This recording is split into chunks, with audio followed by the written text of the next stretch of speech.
Bueno, seguimos con irrigación del duodeno.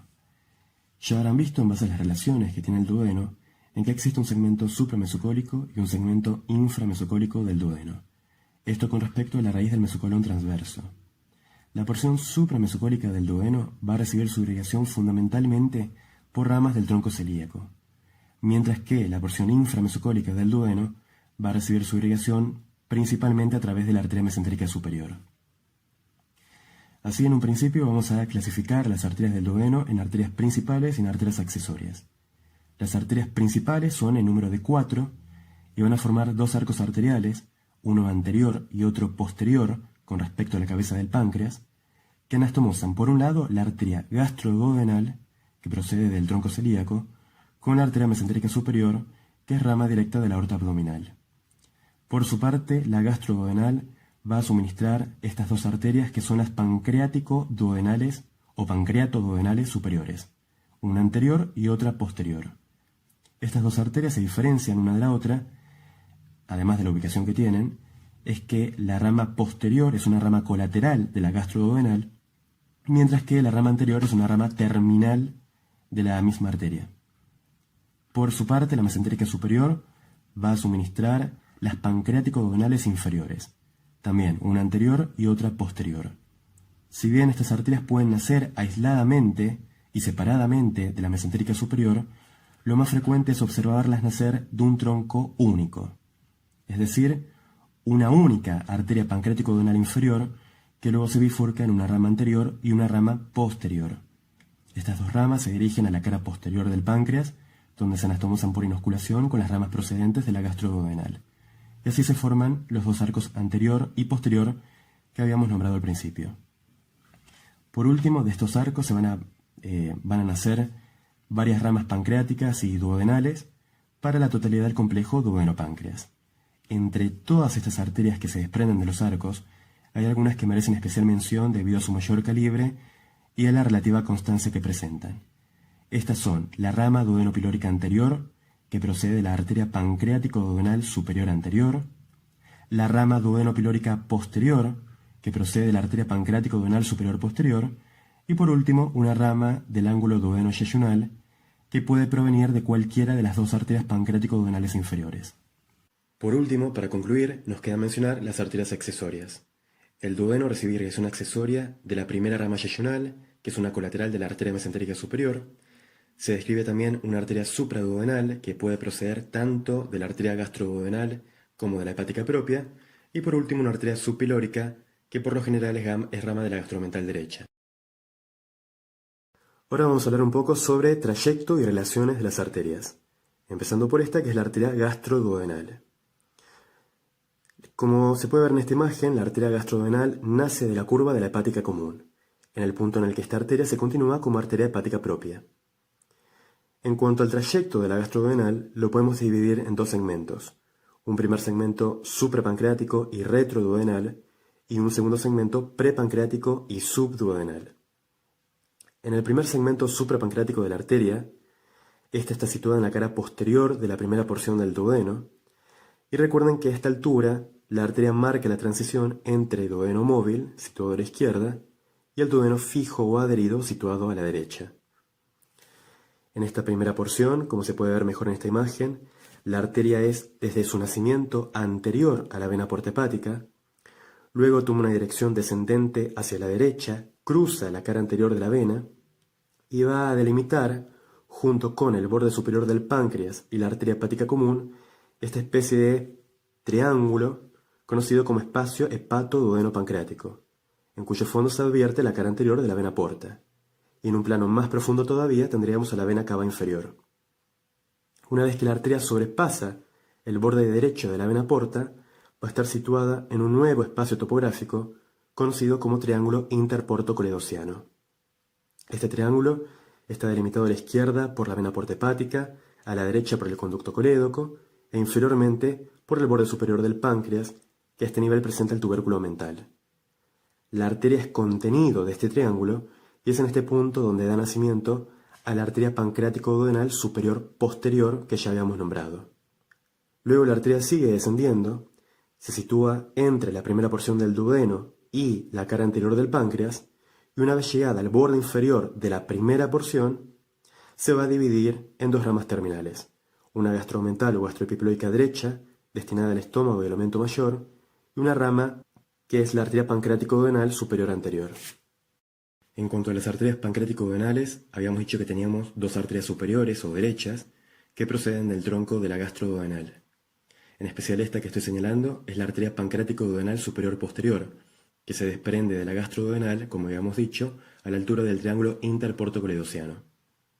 Luego la arteria se dirige hacia la derecha, siguiendo el borde superior del páncreas, y alcanza así el conducto colédoco. Vean cómo la arteria pasa primero anterior al conducto, desciende luego por la cara posterior del páncreas, entre el conducto situado a la izquierda y la porción descendente del duodeno situada a la derecha, y va a cruzar de nuevo al conducto colédoco, pero esta vez pasando posteriormente a él. Se puede ver cómo la arteria le da el brazo al conducto biliar, situándose primero anterior y luego posterior a dicho conducto. Seguimos la arteria también en esta otra imagen. Vemos cómo en su trayecto retropancreático va suministrando distintas ramas para la cara posterior de las primeras porciones del duodeno, entre las cuales se distingue esta que de acá, que es la duodeno pilórica posterior que habíamos mencionado al comienzo. También da ramas pancreáticas. Una vez llegada a la altura de la ampolla de Vater, se van a estomosar con esta arteria, que es la pancreático-duodenal inferior posterior correspondiente, que también da ramas pancreáticas y ramas duodenales, y también se puede advertir la presencia de esta arteria, que es la rama del ángulo duodeno-yeyunal, que en este caso está naciendo del tronco común de las pancreático-duodenales inferiores. Por último nos quedan las dos arterias formadoras del arco anterior. Habíamos dicho que la pancreático-duodenal superior anterior era rama terminal de la gastroduodenal, nace a nivel del borde inferior de la primera porción del duodeno, y va a correr por la cara anterior del páncreas, luego se sitúa entre la porción descendente del duodeno y la cabeza pancreática, y alcanza la cara posterior de esta glándula, donde se anastomosa por inosculación con la pancreático-duodenal inferior anterior. También se puede observar en esta imagen cómo da esta rama duodenopilórica anterior y cómo recibe también un vaso anastomótico de la mesentérica superior, que se denomina arco de Kirk.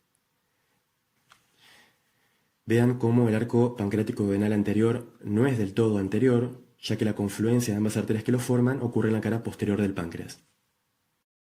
En cuanto al drenaje venoso, las venas del duodeno son muy similares a las arterias, van a ser todas tributarias de la vena porta, ya sea directa o indirectamente a través de la vena mesentérica superior, y también vamos a tener dos arcos.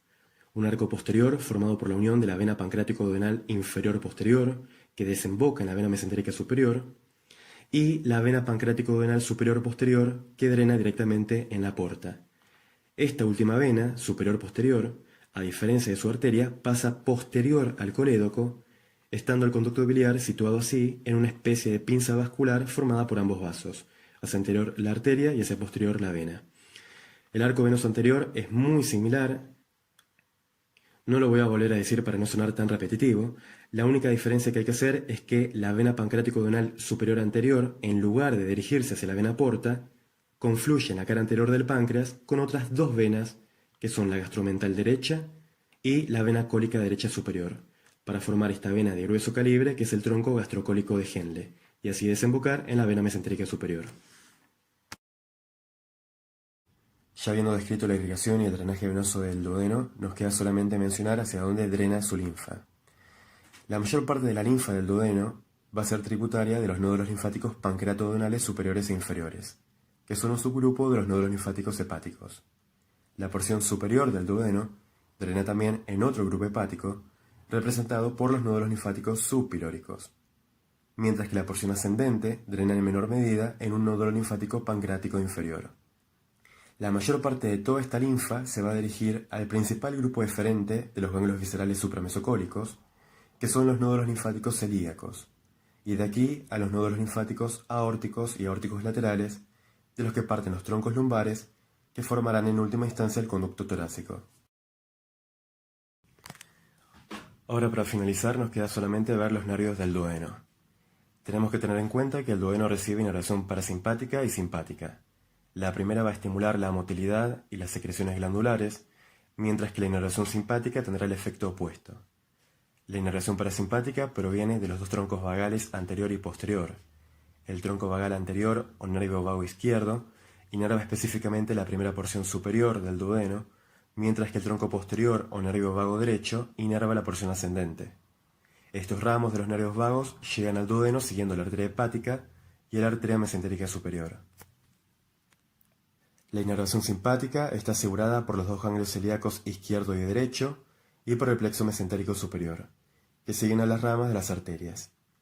El ganglio celíaco derecho y el plexo mesentérico superior están destinados a las porciones descendente y horizontal del duodeno, mientras que el ganglio celíaco izquierdo se distribuye por la porción ascendente y por la última parte de la porción horizontal. Ya habiendo finalizado con este trabajo, podemos concluir en los siguientes puntos. El duodeno se encuentra en la porción posterior-superior de la cavidad abdominal y adquiere importantes relaciones peritoneales, una de ellas con el mesocolón transverso, que lo divide en un duodeno supramesocólico y otro inframesocólico.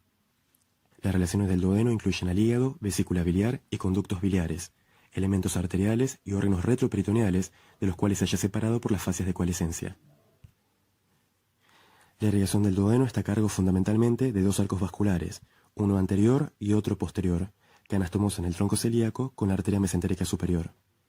El drenaje venoso del duodeno se realiza también por dos arcos venosos, uno anterior y otro posterior, ambos tributarios de la vena porta.